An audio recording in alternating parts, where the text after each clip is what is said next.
Alright, so a week before the video, I went to the track and beat my last personal best at iCar.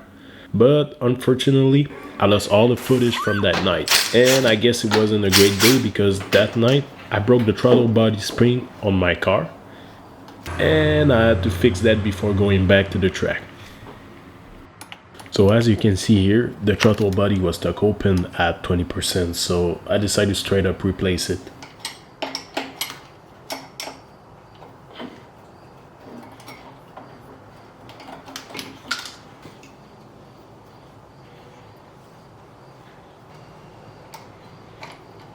Disant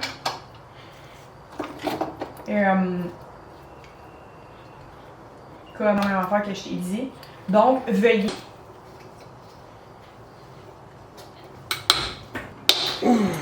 God. Alright, so here it is with the new throttle body on. I had to install it to check out if the hole was matching with the intake, and it didn't. So right now I have to port match the throttle body with the intake.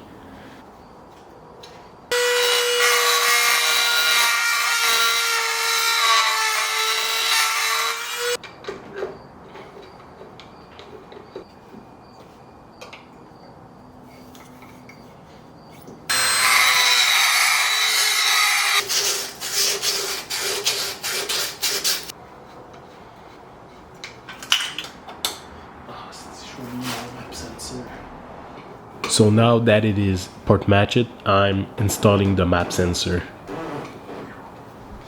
Alright. Okay, so since I have a right-hand drive car, my cable, my stock throttle cable doesn't fit right. So I just order something on Amazon. I'll put it on the screen right now. So I'll use this to shorten my cable at the pedal. So what I'm gonna do is I'm gonna put a washer and cut the cable at the pedal, put a washer and put this thing right next to the washer so it's the right length for this. I would need a right-hand drive EP3 throttle cable, but since I'm in Canada, we don't have those cars here, so, and I'm pretty sure it's gonna work.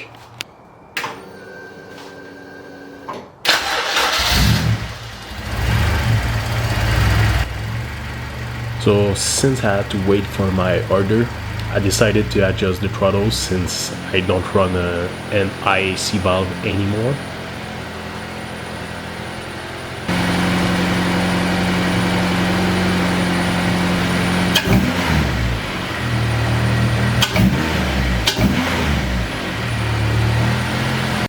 So we are a couple days later.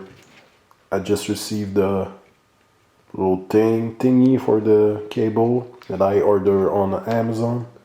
So I'm gonna go under the dash to the pedal, and it's probably gonna be difficult to film with my camera, so I might gonna take my cell phone to show you.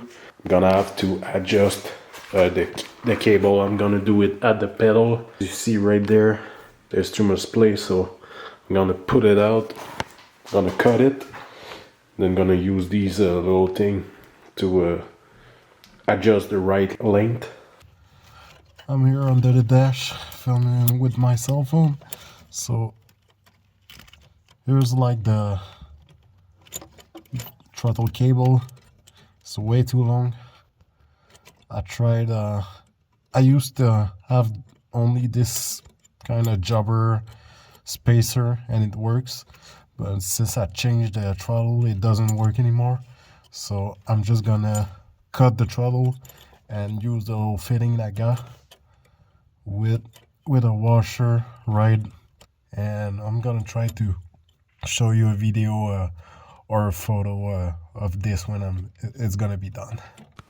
Okay, so basically what I did is I replaced this little stopper here on the throttle cable by this thing, so it should do the same job. I know it's kind of like jobber, but that's what we do around here.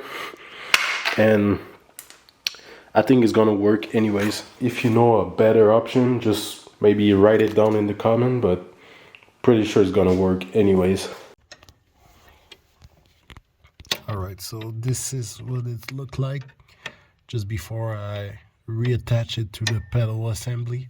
I just measured the correct length and I tied it up, put some Loctite on the bolt, and that's it.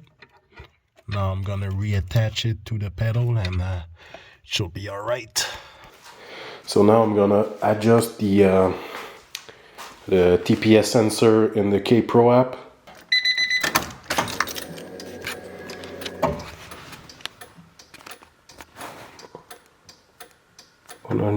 $110. So when I let it go, 40%. Let's do it again with full throttle. 110. So this is good. It should be working now. This is the throttle that broke. So it's kind of stayed always open like that because the spring broke. So this should be fine. Might gonna have to trim a little bit of this rubber thing. I'm gonna do this right now, but should be good after that.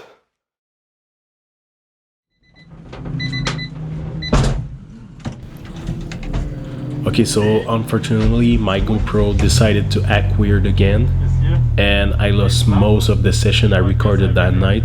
So here is what I was able to recover. Also, my tires are pretty done. If you ever wonder why they're screaming like that the whole session.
this was the only footage I was able to recover from my GoPro. I didn't put the lap timer on the screen because it didn't work either, but anyways, I was really struggling to find grip, and I think my RC1 are done. Unfortunately, I didn't reach my 142 goal for this summer.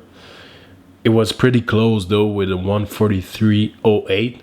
I'm pretty sure with brand new tires I could reach the 141 next summer. I also want to try new track eventually, so stay tuned for that.